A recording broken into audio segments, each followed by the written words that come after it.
no sé si usted se siente como en el cielo, pero siéntese por favor. Yo me siento como en el cielo cuando veo a líderes contribuyendo a la vida de unos nuevos líderes. Si usted notó, tenemos a un nuevo baterista aquí atrás y felicidades por ese esfuerzo tan grande. Y qué lindo es ver a la familia de Dios, ¿verdad? Levantarse los unos a los otros. Yo veía la puerta esa, porque estaba abierta la puerta, pero el maestro estaba allá y hacía los mismos gestos. Y eso es lindo, eso es lo que necesita suceder en toda una iglesia llena de fe y que crece mucho. Mi nombre es Max y como decía el pastor Rubén, voy a compartir el segundo tema de nuestra serie Somos. Una serie enfocada en explicar los valores que nos rigen como iglesia y que creemos que al aplicarlos a nuestra vida individualmente, nuestra misión de llegar a ser como Jesús se hace más posible y aún de darlo a conocer. El primer mensaje de la iglesia fue presentado por el pastor Rubén. ¿Y quiénes de ustedes se acuerdan de cuál fue el primer valor que él presentó? Bueno, el primero fue: valoramos el amor extravagante. Valoramos el amor extravagante. Y hoy quiero hablarle acerca de un valor más que tenemos como iglesia aquí en Cedar Mill. Como iglesia valoramos una fe radical. Una fe radical. La definición que la Biblia nos da acerca de lo que es la fe la encontramos en Hebreos 11:1. Y si usted tiene sus notas, por favor, sáquelas en este momento. Si tiene un lapicero, también téngalo listo. Si no tiene sus notas, échele una mala mirada a los sugieres para que se las traigan. No es cierto. Pero están disponibles para usted. Hay un poquito más de lo que tiene en el programa. Así que, por favor, haga sus notas para que pueda llevárselas también a casa. Pero esto dice en Hebreos 11:1. La fe es la confianza de que en verdad sucederá lo que esperamos. Es lo que nos da la certeza de las cosas que no podemos ver. Aún antes, déjeme decirle, aún antes como cristianos teníamos cierto nivel de fe. De lo contrario, usted y yo no hubiéramos llegado por lo menos a esta edad. Nos hubiéramos muerto de preocupación o de ansiedad. Todos nacemos con cierto nivel de fe. Por ejemplo, anoche usted no se la pasó toda la noche con su vista puesta en el auto que usted estacionó en cierto lugar, porque confió que aunque su vista no estuviera en ese auto, usted confió que esta mañana iba a estar ahí. Bueno, tal vez dependiendo de que usted viva, ¿verdad? Pero su fe fue suficiente para creer que al ponerle la llave a ese carro también esta mañana iba a arrancar y le iba a llevar hasta la iglesia.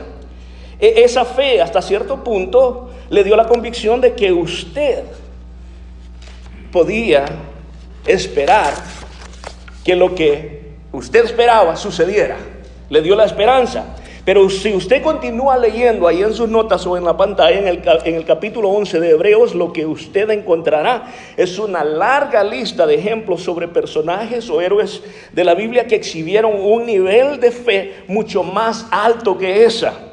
Ellos exhibieron una fe no superficial o casual, ellos exhibieron una fe radical. Por ejemplo, en esa misma lista encontramos a Abraham, al que los cristianos conocemos como el padre de la fe. Hebreos 11, ahí en sus notas dice: fue por la fe que Abraham obedeció. Vea lo que requiere la fe, requiere obedecer. Fue por la fe que Abraham obedeció cuando Dios lo llamó para que dejara su tierra y fuera a otra. Es lo que dice ahí. Fue por la fe que Abraham y dice: se fue sin saber, dice, a dónde iba. Dios no le presentó un video del lugar donde iba a ir. Y ya más adelante en el versículo 17 dice esto acerca de Abraham: fue por la fe que Abraham ofreció a Isaac en sacrificio cuando Dios lo puso a prueba, dice. Hermanos, esa es una fe radical que a usted tal vez le parecerá una fe extrema, pero no es extremista. Es una fe suficiente para transformar la vida de una persona y moverle de donde está e ir en su vida de tal manera que jamás va a volver a ser el mismo después de que esa fe ha sido empleada. Porque Abraham no practicaba una fe casual o superficial hasta en el último momento, cuando empinaba su puñal para sacrificar a su hijo. Él creyó que Dios proveería. Y si usted conoce la historia, usted sabrá que eso sucedió. Por la fe fue que Noé construyó un inmenso barco para salvar a su familia del diluvio, en obediencia a Dios, quien le advirtió de las cosas que nunca antes habían sucedido. Él nunca había visto la lluvia y mucho menos un diluvio. Eso estaba en el 11:17. En fin, dice el actor, igual que lo que yo le diría esta mañana, no tengo el tiempo suficiente para darle todos los ejemplos o testimonios acerca de una fe radical. Él dice en Hebreos 11, 32 a 35, dice: se necesita demasiado tiempo para contarles acerca de la fe de Gedeón, Barak, Sansón, Jefté, David, Samuel y todos los profetas. Dice: por fe esas personas conquistaron reinos, gobernaron con justicia y recibieron lo que Dios les había prometido. Dice: cerraron bocas de leones, apagaron llamas de fuego, escaparon de morir a filo de espada. Su debilidad se convirtió en fortaleza, llegaron a ser poderosos en batalla e hicieron huir a ejércitos enteros.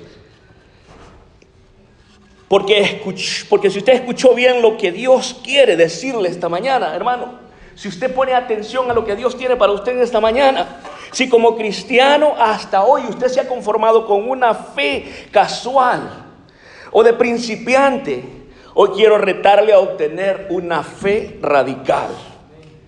¿Sabe qué?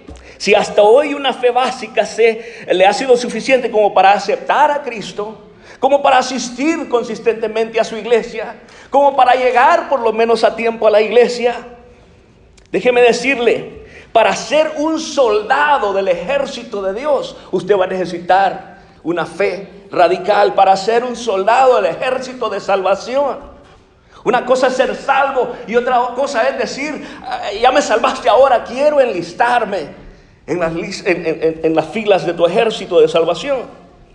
Eso requiere más que una fe básica, por lo menos una fe del tamaño de una semilla de mostaza, dice. Porque la semilla de mostaza, una vez plantada, llega a ser un árbol inmenso.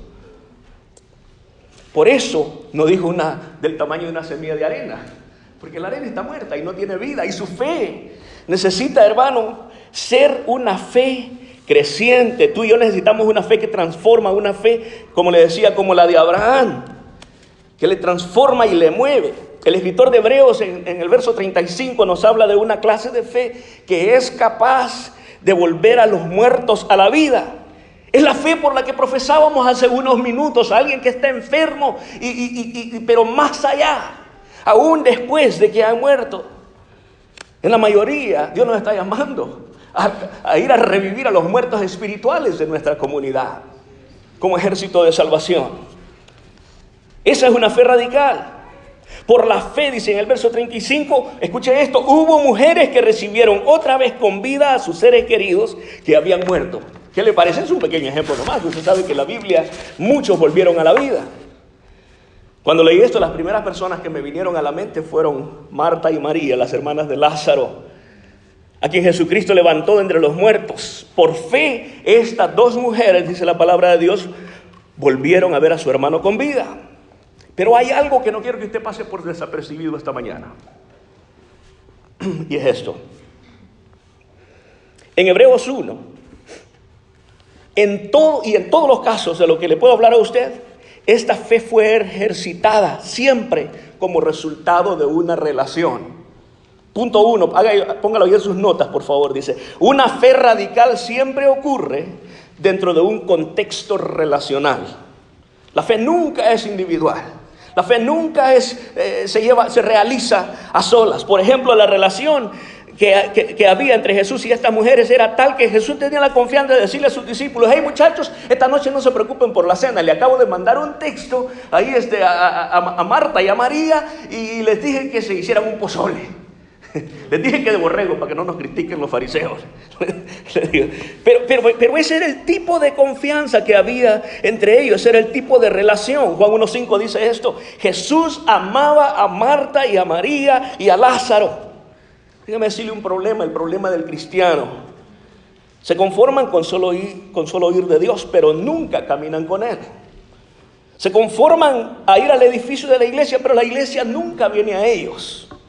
Disfrutan de un libre albedrío hasta que el libre albedrío les mete en problemas. Hicieron la decisión de aceptar a Jesús, pero ahora viven sin incluir a Jesús en sus decisiones. No tienen una verdadera relación con Él. Así que en un momento de aprieto ni tan siquiera saben cómo pedirle. Usted conoce ese tipo de personas. Le piden a usted que pida por ellos. O cuando ellos lo intentan hacer, no conocen a ese Dios del cual ellos han hablado antes. Y usted sabe que cuando usted necesita un favor, ¿a quién usted va? Usted no va a una persona desconocida. Usted va a una persona de confianza. Pero ellos no tienen esta confianza en Dios, no tienen esa relación. Estos son el tipo de personas que nunca incluyen a Dios en sus decisiones, pero van y se sacan un ejemplo nomás, se van y se sacan un carrazo del dealer y salen con una gran sonrisota del dealer. Nunca le preguntaron a Dios si era el momento para hacerlo, pero una vez que llega el primer pago y el cheque como que no da para hacer el pago, ahí se están, agarran su teléfono y digo, Dios mío, y no saben ni cómo orarle a Dios, Diosito, porque no saben, pero qué tan grande es Dios. Y la cosa es que están ahí, ring, hello. Y el teléfono de Dios dice, no están registrados. No están registrados en el caller ID de Dios. No aparecen en el directorio de Dios. Y obviamente le estoy hablando en sentido figurado. Dios sabe en todo tiempo. Pero muchas veces yo he oído de Pablo, yo he oído de la fe de esto, pero ustedes nunca lo he oído. Es lo que dice Dios. Es lo que está respondiendo. Por supuesto, este es un punto nomás, ¿verdad? Para presentarle. No es algo, ¿verdad?, de que Dios nos ignora. Pero algo sí que tenemos que reconocer.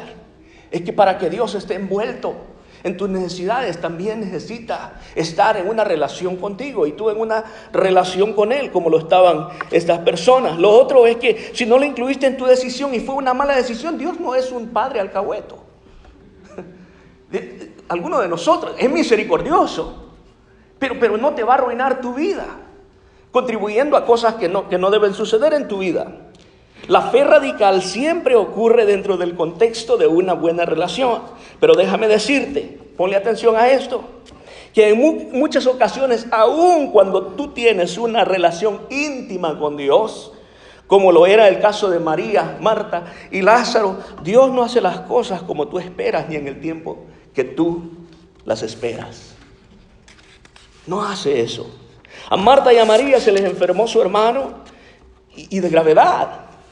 Lo bueno es que ellas tenían un amigo que se especializaba en eso, en sanar los enfermos. Nosotros nos especializamos en orar por los enfermos. Pero Jesús los sanaba. Ahora cuando nosotros oramos para que Jesús los sane. Y si tenemos esta fe y es la voluntad de Dios, Dios lo hace.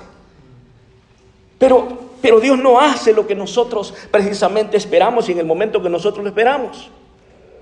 Ellas tenían este amigo, sabían que está enfermo de gravedad, pero sabemos quién puede ayudarnos, así que inmediatamente las dos, dice ahí, sacaron sus iPhones y al mismo tiempo textearon a Jesús. No me creen, ¿verdad?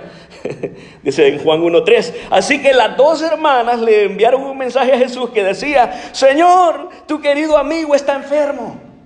Le recordaron que era su amigo.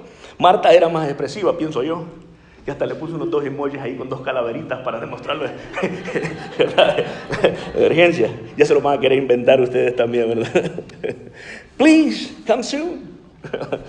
Versículo 4. Cuando Jesús oyó la noticia, dijo: que no panda el cúnico. Todos mis movimientos están fríamente calculados. Eso no fue lo que dijo, pero el mensaje era algo similar. Esto fue lo que dijo Jesús cuando le dieron la noticia. La enfermedad de Lázaro, dice, no acabará en muerte. Grábese este pedacito, grábese esta porción de la escritura, leámoslo otra vez. La enfermedad de Lázaro no acabará en muerte. Al contrario, sucedió para la gloria de Dios, a fin de que el Hijo de Dios reciba gloria como resultado. Por favor, ponga mucha atención a los siguientes dos versículos, porque lo que dicen es esto. Versículo 5. Aunque Jesús amaba a Marta, a María y a Lázaro, se quedó donde estaba 2 días más. Escúcheme bien. Solo porque crees que Jesús te ama, esto no significa que Él va a hacer las cosas, déjame decirlo una vez más, esto no significa que Él va a hacer las cosas como tú las esperas y cuando tú las esperas.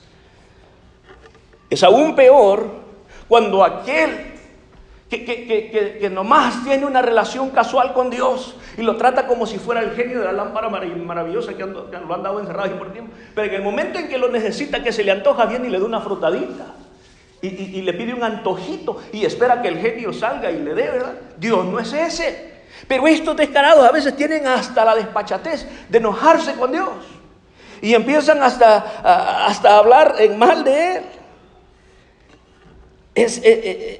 Pero obviamente el caso de estos no es un antojo el de estas hermanas, no es un capricho, es un caso de vida o de muerte. Pero aún cuando tú sabes que Dios te ama y tú le amas, porque a diario pasas tiempo con Él en su palabra y tienes una buena relación con tu iglesia, a tal grado que hasta tal vez te conozcan como el intercesor de la iglesia. Eres uno de esos hermanos que en realidad las personas vienen, hermano, yo he visto que Dios te contesta a ti, ora por mí. Posiblemente tengas esa fama y qué bueno, te conocen por eso. Pero el día en que tu Lázaro se enfermó y se grabó, tú como Marta y María acudiste al que podía sanar con toda urgencia, acudiste a Jesús, pero esta vez pareció que tu número estaba bloqueado con Él cuando tú le llamaste. Yo no sé si tú has experimentado eso, pero yo he tenido ese tipo de oraciones donde pareciera que me escuchabas cuando le pedí a alguien más, pero ahora que yo te necesito, tú no respondes. Sentiste como que si Dios solo estaba interesado en sanar a otros, menos a tu Lázaro.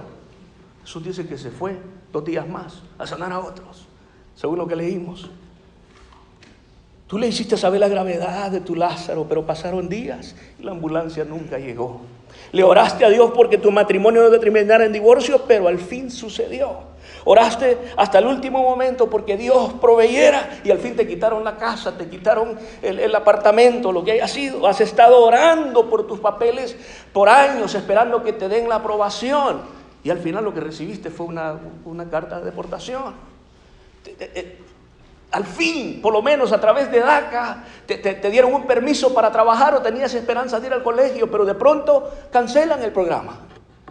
Y tú dices, ¿qué pasó? ¿Qué pasó con mi relación? Si creí que éramos así. Jesús, ¿qué pasó?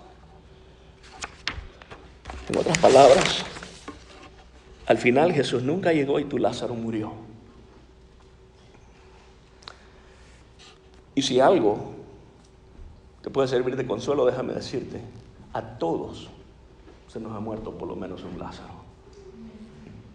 Algunos de ustedes tienen muchos Lázaros que han muerto en sus vidas, pero todos por lo menos hemos perdido a un Lázaro. Si tuviera el tiempo para contarte, a todos, dice, como a David. Yo no sé si usted está familiarizado con esta escritura, pero David oró y oró porque Dios salvara al hijo que engendró en su relación con Betsabé, pero aún así su hijo murió. Como cuando Pablo repetidas veces le rogó a Dios que le quitara el aguijón de su vida, el sufrimiento, y Dios nunca lo sanó. Como Marta y María, que pasó hasta el velorio y Jesús nunca llegó. A todos en nuestra vida se nos ha muerto por lo menos un Lázaro. Pero hay algo que estas personas hicieron y quiero que le pongas mucha atención. Cuando su Lázaro se murió, el punto 2, si tu Lázaro muere, entiérralo. Si tu Lázaro muere, entiérralo. Cuando David recibió la noticia de que su hijo había muerto, ¿qué es lo que hizo? Se levantó, comió. Y lo que escuchamos de David es que no David vivió resentido con Dios el resto de su vida, sino que caminó conforme al corazón de Jehová. Pablo, Dios le dijo, bástate de mi gracia. Y no hay nadie que hable más acerca de la gracia de Dios en toda la Biblia que el apóstol Pablo. Esa es una fe radical. ¿Sabe por qué? Porque tú y yo jamás podremos servirle a Dios mientras vayamos cargando un muerto bajo el brazo. Jamás. Yo no sé si tú has experimentado a una de esas personas. Los muertos necesitan enterrarse en una tumba y sellarse bien la entrada como lo hacían en los tiempos bíblicos. Cuando un muerto se muere, ¿qué es lo que hacemos? Una tierrita después del velorio, selladito. Porque los muertos sabemos que apestan. A veces no alcanzan ni a llegar al cementerio. Si alguna vez tú te has cruzado con este tipo de personas que pareciera lleva cargado un muerto, cuando tú le saludas, parece que los insultaste. Y tú te preguntas, ¿y a quién se le murió? ¿Qué pasó? Y te haces ese tipo de preguntas. Si tú no entierras a tus muertos, estos pueden apestar el resto de tu vida, amargar el resto de tu vida, arruinar el resto de tu vida, y te va a ser imposible seguirle sirviendo a Dios. Ahora quiero que me escuches. Nuestro Dios es misericordioso y no espera que aunque tengas una fe radical, nunca llores a tus muertos. Nunca veles a tus muertos. Nunca sufras por tus muertos. Todo tiene su tiempo. Hay tiempo de orar, hay tiempo de velar, pero al final les tenemos que enterrar. Pero tú, escúchame esto también. Si tu hermano acaba de recibir una pérdida, sé paciente con él. Esta es tu parte, tú que estás al otro lado. La Biblia dice que Jesús, cuando al fin llegó a Betania, después que todo había sucedido, cuando vio la conmoción, lloró. Jesús lloró por su amigo. Jesús lloró no solo tanto por su amigo, sino por sus amigos que estaban pasando por un dolor. Y esa es la parte que a ti y a mí nos toca en una posición de esta. El que está de duelo lo que necesita es consuelo. Él no necesita que le recuerdes lo que la Biblia, no solamente necesita que le recuerdes lo que la Biblia dice. Él no quiere saber que le digas, pero un día va a resucitar. Hermano, si eso hubiéramos hecho en este momento, usted hubiera dicho, qué crueldad. Si mis hermanos hubieran venido a Rubén y le dicen, no se preocupe, su enfermo puede ser que muera. Y si así sucede, va a glorificar a Dios. Puede ser cierto, pero eso no es lo que usted quiere escuchar en ese momento. Aunque sea un cristiano firme, es posible que en esos momentos hasta demuestre un enojo con Dios, un resentimiento con Dios, como Marta y María lo tuvieron.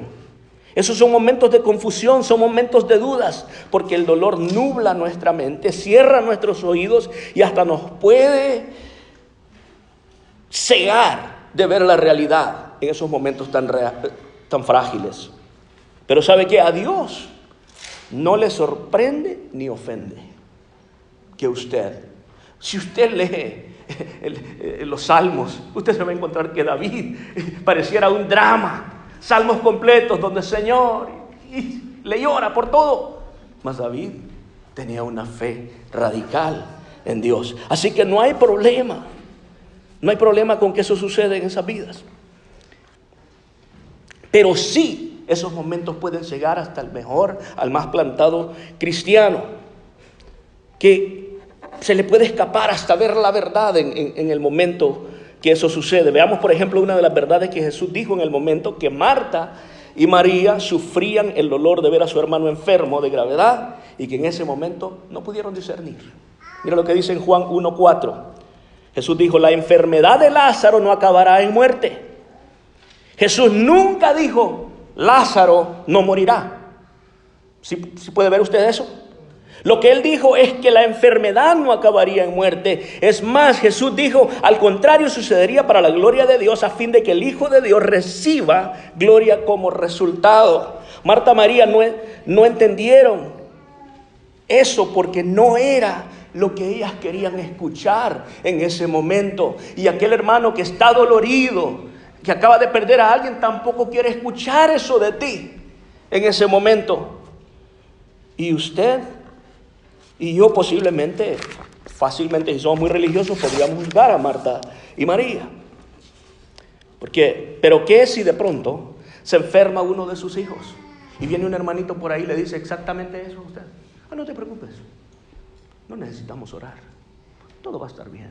Tu hijo va a morir, pero Dios va a ser glorificado. Por muy cristiano que usted sea, usted va a querer agarrar aquí el cristianito, ¿verdad? Y le va a querer dar una paliza, se dice, ¿verdad? Porque por ahí me dijeron que se decía de otra forma en idioma mexicano, una paliza. Pero se la merecería ese hermano tan descuidado. Y no me diga que a usted no se le pasaría eso por su mente, no se crea tan santo más que yo. Dice. Así que así que cuando habían pasado ya 4 días después, póngale 4 días después que Lázaro había muerto, las heridas de Marta y María obviamente estaban abiertas. Y Marta, en cuanto oyó que Jesús venía en camino, según leemos ahí en la Escritura, no se pudo ni esperar. Me imagino yo que Marta pensó, ¿para qué viene ya? Era su amigo. Pero lo voy a ir a encontrar solo para decirle sus verdades. Si yo fuera Marta, yo hubiera hecho eso, le voy a decir. Eso es lo que encontramos en Juan 11:20. Cuando Marta se enteró de que Jesús estaba por llegar, salió a su encuentro, pero María se quedó en la casa. Aquella quiso, yo no lo quiero ver ni en pintura. Se quedó en casa. Y dice, así que en cuanto Marta vio a Jesús, le dijo, Señor, si tan solo hubieras estado aquí, mi hermano no había muerto. Pero un cristiano bien plantado, aún en momentos como este de confusión, siempre el Espíritu le va a decir que diga algo apropiado. Va a entrar en razón. Y Marta le dijo esto a Jesús. Pero aún ahora yo sé que Dios te dará todo lo que pides. Pero aún ahora yo sé que Dios te dará todo lo que pidas. Así que Jesús le dijo, tu hermano resucitará. Es cierto, respondió Marta.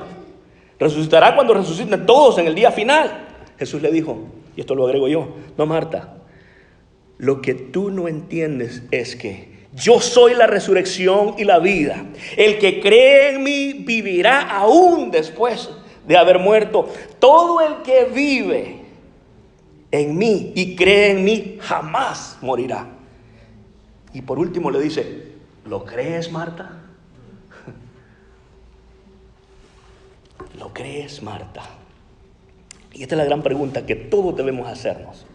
Si decimos en verdad practicar una fe radical, si has escuchado y leído la palabra de Dios, ¿será que en verdad has creído en sus promesas? De lo contrario, cuando tu Lázaro muere, también muere tu fe.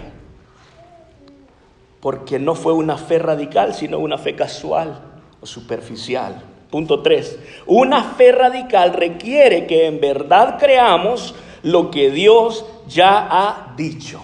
Una fe radical requiere que en verdad creamos lo que Dios ya ha dicho. Jesús no había prometido, como te lo dije antes, que la enfermedad de Lázaro no terminaría en muerte. Lo que él prometió es que al final el Hijo de Dios sería glorificado. Así que Jesús estaba a punto de hacer algo al respecto y no quería que María se perdiera de esto.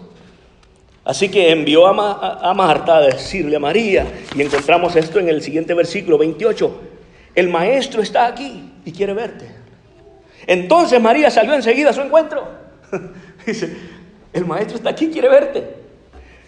Y en cuanto lo vio, ¿qué creen que le dijo?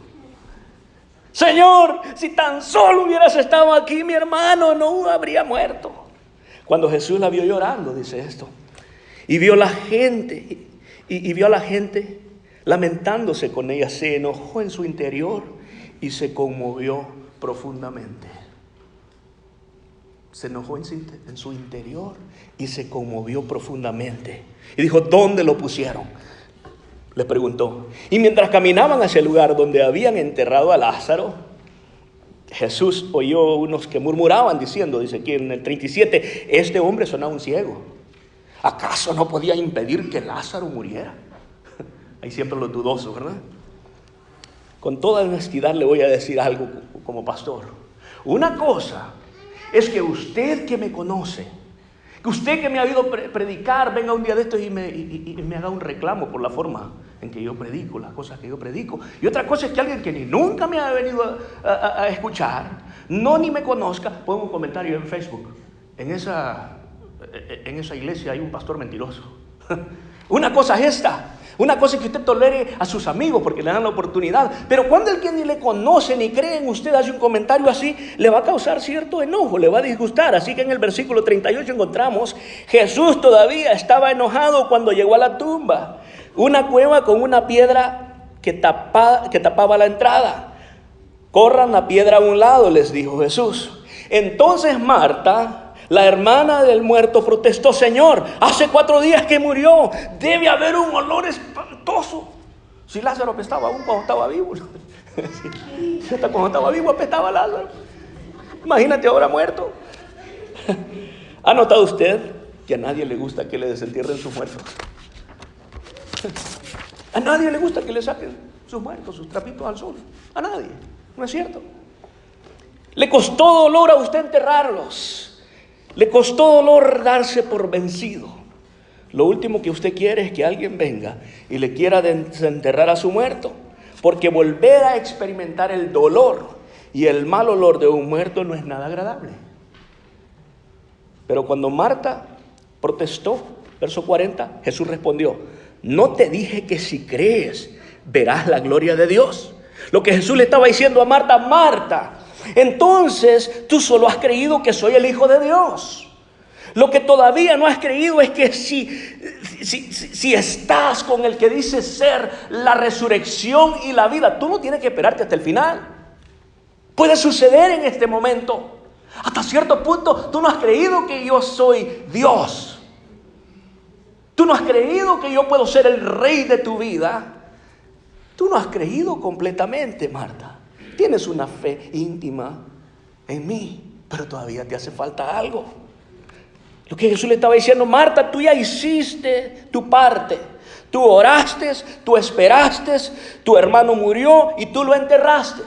Ahora déjame hacer mi parte. Recuerda lo que te dije: yo soy la resurrección y la vida. Esta palabra la estoy agregando yo. Pero hermano, déjame decirte algo más. Hay algo que Dios no puede hacer por ti, y eso es, el punto 4, resucitar lo que todavía tú no has enterrado. Dios no puede hacer algo, ayudarte en algo que tú todavía no se lo has entregado, en algo por lo cual tú sigues batallando. Pero si tú dices: ya oré, ya hice todo lo que era posible, te lo entrego. Resucitar lo que todavía no has enterrado es lo único que Dios no puede hacer por ti. Pero si tú dejas que sea Dios quien los desentierre y los resucite, si esa es su voluntad, entonces no recibirás lo mismo que enterraste. Ya no estará enfermo cuando lo desentierre el Señor. Porque Dios no solo restaura lo que resucita, sino que hace que todas las cosas sean nuevas, dice su palabra. Cielo nuevo, tierra nueva, todo nuevo. Así que cuando en el versículo 43 dice: Jesús gritó: Lázaro, sal de ahí. Y el muerto salió de la tumba con las manos y los pies envueltos con vendas de entierro y la cabeza enrollada en un lienzo. Jesús le dijo: quítenle las vendas. ¿Y qué dice? Y déjenlo ir. No dijo: inmediatamente llamen una ambulancia, llévenlo a la Virginia García para que un médico lo cheque y que todo esté bien. O al San Vincent. Eso no es lo que dijo Jesús, porque Dios hizo nuevo a este hombre otra vez. Cuando tú y yo resucitemos, vamos a ser nuevos y mejores. Eso fue algo maravilloso. Al ver lo que sucedió, muchos de entre la gente que estaban con María creyeron, ¿qué dice? En Jesús. En otras palabras, ¿qué pasó? Lo que Jesús había dicho. El Hijo de Dios fue glorificado. Al ver el milagro, dice, muchos de entre la gente que estaba con María creyeron en Jesús. Como resultado, los discípulos crecieron aún más en Él y glorificaron a Dios. Pero en hebreo dice esto. Hebreos 11:6 decía esto: que de hecho, sin fe es imposible agradar a Dios. Voy a leerte eso de nuevo. De hecho, sin fe es imposible agradar a Dios. Todo el que desea acercarse a Dios debe creer que Él existe y que Él recompensa a los que le buscan con sinceridad. Punto 5. Una fe radical es una fe sincera, capaz de agradar a Dios. Una fe radical es una fe sincera, capaz de agradar a Dios. ¿Sabes por qué? Porque también en esa misma audiencia hubieron otros que vieron el mismo milagro y fueron entretenidos por él, pero no fueron tocados por él. Porque su fe no era sincera. Eran curiosos, andaban ahí. Son de aquellas personas que van a la iglesia nomás a ver qué hacemos mal nosotros los cristianos. A ver qué. Posiblemente fueron aquellos mismos que criticaron a Jesús. ¿No era este el que sanaba enfermos y mira, dejó morir a Lázaro? Siempre van a haber personas así. Siempre van a buscar una excusa para no creer. Son de esas personas a los cuales usted escucha decir después de que pidieron con una oración mediocre: Dios no existe. Puras mentiras, Dios no existe. Y se inventan tantas cosas y empiezan a criticar a Dios. Personas que siempre encuentran una razón para no creer. Esto es lo que Juan dice, que los que no creyeron, eso es lo que encontramos, y que los que no creyeron cuando vieron el milagro. Dice en el verso 46, pero otros fueron a ver a los fariseos para contarles lo que Jesús había hecho. Otros nomás lo que agarraron, buen chisme. Hey, vamos a ir a hacer la riega nomás y vamos a contar todas las cosas que no deberían haber pasado. El hecho de que Jesús permitió que muriera Lázaro era más grande del hecho que lo levantó y lo resucitó para ellos. Eso es lo que la gente siempre se enfocan en lo que no ha sucedido, en lo que Dios no ha hecho. Si Dios existiera no hubieran homeless, no hubieran indigentes. Si Dios existiera no hubiera gente pobre. Todas esas cosas. O mi abuelita no hubiera muerto. Todas esas, que ya tenía 104 años la señora. Dice, pero otros fueron a ver a los fariseos para contarles lo que Jesús había hecho. Déjame decirte, cuando una persona realmente ha creído, esa persona no va corriendo a predicarle a los que supuestamente ya son creyentes. Lo que hace es como aquella mujer samaritana, sale por todo el mundo: vengan a ver. Tal vez este sea al que hemos estado esperando. Tal vez este es el Hijo de Dios. Vengan a ver. Yo no estoy seguro porque soy nuevo en apenas he visto un milagro. Pero déjame contarte lo que hoy experimenté en mi iglesia. Déjame contarte lo que sucedió. Yo en realidad no lo entiendo porque mi fe ahorita está así. Pero yo sé que hay una posibilidad de que este sea. Y eso es lo que tú y yo somos llamados a hacer en esta iglesia. Y como te dije al principio, necesitamos empezar por lo menos con una fe del tamaño de una mostaza para que Dios la haga crecer hasta ser una fe radical. Tal vez tú has escuchado acerca de la fe, de esta fe, pero hasta hoy te has conformado con una fe casual. Tienes años de estar yendo a una iglesia. Tienes años tal vez de estar viniendo a esta iglesia. O tienes poco. Pero tu fe es casual. A veces llegas a tiempo, a veces no. Sí, ahí alguien llama y dice: queremos hacer cierto ministerio mejor, como con la hermana Freida. Hay personas que sí pueden hacer eso. Yo estoy ocupado en las mañanas. A ver si llego ya cuando hayan terminado los músicos, porque ni tocan bien. Ese tipo de fe. Tocan bien los muchachos. Para empezar, no te tocan a ti, le tocan al Señor. Ya. ¿Ha oído usted esas personas que le vienen a decir al final: hoy la música no me tocó? Disculpa, pero yo no le pagué a estos para que te cantaran a ti. Es más, ni les pagamos. Si tú quieres tu propia música, yo te ordeno un mariachi si quieres ahorita. Pero le estamos cantando al Señor. Ya empezó a tirar pegadas el pastor Max. No solo estoy hablando de la diferencia entre una fe casual y una fe radical, hermano. Una fe mediocre y una fe que demuestran la inmensa lista que te presentaba en el libro de Hebreos, de hombres que transformaron.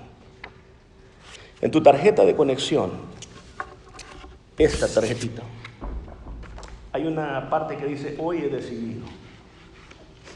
Yo no sé dónde está tu nivel de fe esta mañana. Yo no sé si nomás es suficiente para creer que tu carro va a estar ahí hoy que salgas, solo porque estás en la iglesia. ¿Hace como cuántas semanas se robaron un carro aquí de la iglesia? Hace como 3 semanas se robaron. Sí, era el de Rubén. No se crea.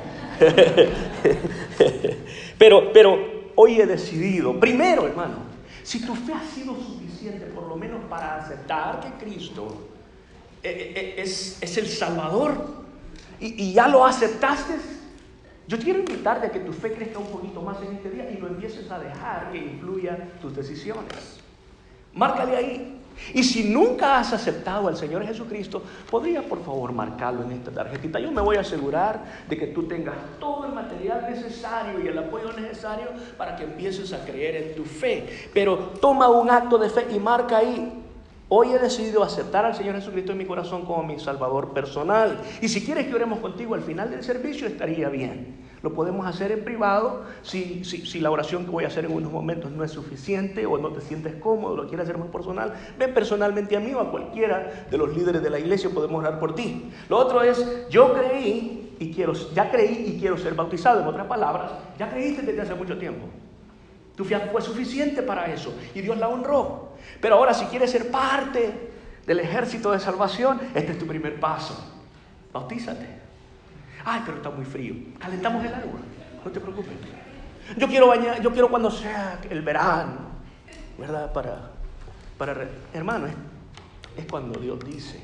Si Dios te está diciendo en tu corazón que este es el momento, hazlo. Y este puede ser tu día de decisión. El otro es aceptar el reto de crecer en mi fe haciendo lo siguiente. ¿Qué es lo que tú crees que necesitas hacer por tu fe para que crezca? Si tú no sabes, ven, yo te ayudo. Cualquiera de estos hermanos pueden ayudarte. Déjame darte uno más. Ayúdenme a enterrar a este muerto. Es posible que tú andes cargando algo. Un divorcio, un trauma de tu niñez. Ven y habla con uno de tus hermanos. La palabra de Dios dice que una vez que confesamos con nuestros hermanos, tenemos la oportunidad de que Dios traiga sanación a través de ellos. Primero pídele perdón a Dios si tú tuviste algo que ver con ellos, pero después comparte con alguien, como dice en Santiago. Ven, y Dios hace su trabajo. Ayúdame, comparte a enterrar a este muerto que ya no lo aguanto. Quiero servirle al Señor con libertad. En fin, déjame orar por ti en esta mañana. Padre, gracias. Gracias porque estas personas, Señor, tienen la gracia suficiente para soportarme cuando les traigo tu palabra. Perdóname si incluyo mis propias tonterías. Espero que tu palabra haya sido suficiente para borrar cualquiera de mis imperfecciones y que hayas tocado el corazón de alguien que tal vez este día te diga: Señor Jesús, aquí estoy quebrantado. He hecho tantas cosas que no debía haber hecho, pero hoy quiero vivir para ti. Te entrego mi vida, te reconozco como mi Salvador personal. Ven a mi vida, quiero empezar desde hoy. Te necesito como mi Salvador. Gracias, Señor Jesús, por venir a mi vida. Ven y dirige mis decisiones y mis acciones. Ahora, si tú estás aquí esta mañana y has vivido una fe que no es suficiente, que no refleja los ejemplos que te he dado esta mañana, dile al Señor: Señor, basta ya de mi debilidad. Basta ya de hacer mis propios esfuerzos. Basta ya de nomás poner una máscara. Quiero ser parte de tu ejército de salvación. Quiero, como mi iglesia, valorar una fe radical, porque quiero ser cada día más como tú y quiero hacerle saber a los demás acerca de ti.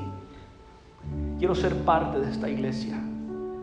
Quiero ser verdaderamente alguien que trae impacto a mi comunidad. Ayúdame, dame las fuerzas para poder hacerlo. En el nombre de Jesús oramos. Amén.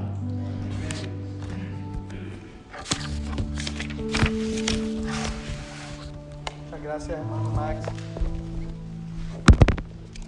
Manténgase con esa actitud de adoración. Qué hermoso tema para después de celebrar la Santa Cena. Voy a invitar a que hagamos lo que el apóstol Pablo